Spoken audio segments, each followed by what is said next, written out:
L'ONG EcoBénin a organisé ce mardi 10 décembre 2024, dans le cadre de son projet AGREP Delta Mono, un forum multi-acteurs dédié à la réserve de biosphère transfrontière du Mono. La cérémonie d'ouverture officielle s'est tenue dans la salle de conférence du complexe hôtelier No Stress de Grand Popo. L'initiative a rassemblé de nombreux acteurs impliqués dans la gestion de cette réserve transfrontalière, notamment les représentants des communes concernées, des ONG, des partenaires techniques et financiers, ainsi que d'autres experts des réserves de biosphère. À travers ce forum multi-acteurs, nous nous sommes dit qu'il faut maintenant mettre tous ces acteurs ensemble pour qu'ils comprennent les défis liés à la gestion durable et à la conservation de la réserve, pour qu'ils sachent les difficultés institutionnelles qu'ils connaissent déjà, mais qu'il est nécessaire pour eux de bien appréhender, et également qu'ils comprennent les défis liés au financement durable de cette réserve. Donc c'est tout l'enjeu de ce forum multi-acteurs qui, pour la première fois,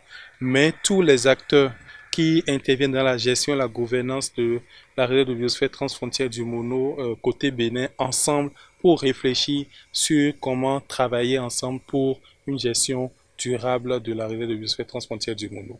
Lors de la première journée de ce forum, les participants ont eu droit à une série de panels de communication. Le premier axé sur les mécanismes institutionnels de concertation des parties prenantes de la réserve de biosphère transfrontière du Mono a permis d'approfondir les connaissances des acteurs sur les enjeux de conservation, de gouvernance et de financement durable de cette réserve transfrontalière. Tout ce qu'il y a comme mécanisme institutionnel existe. Maintenant, c'est la fonctionnalité, l'opérationnalisation de ce mécanisme. C'est ça qu'il faut mettre en œuvre. Donc, c'était la conclusion. Mais le processus est en cours pour rendre opérationnel ce mécanisme.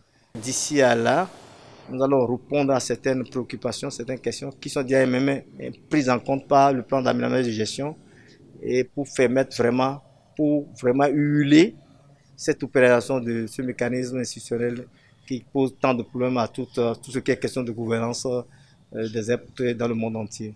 On peut garder de ce panel et de toutes les discussions avec les participants que la réserve de biosphère transfrontalier Mono partie Bénin est jeune. Et malgré le fait qu'elle est jeune, toutes les parties prenantes sont engagées dans la conservation et la promotion de la biodiversité dont regorge cette réserve, et au nom de cet engagement en matière de conservation et de promotion, chacune des parties prenantes, ça veut dire les différentes catégories d'acteurs qui interviennent, sont toutes soucieuses de l'application déjà des textes juridiques et réglementaires qui régissent cette réserve, et donc et qui permettent à chacun de pouvoir rester dans le couloir qui est le sien en termes de rôle et responsabilité. Classée réserve MAB UNESCO depuis 2017, la réserve de biosphère transfrontière du Mono s'étend sur la plaine alluviale du fleuve Mono, entre le Bénin et le Togo. Elle fait partie du complexe Ramsar 1017 et joue un rôle crucial dans la conservation des écosystèmes côtiers du Bénin, notamment grâce à ses mangroves et zones humides qui abritent une riche diversité floristique. Au terme de ces 2 jours d'échange, des recommandations et des approches innovantes sont attendues pour mieux renforcer la gestion de la réserve de biosphère transfrontière du Mono.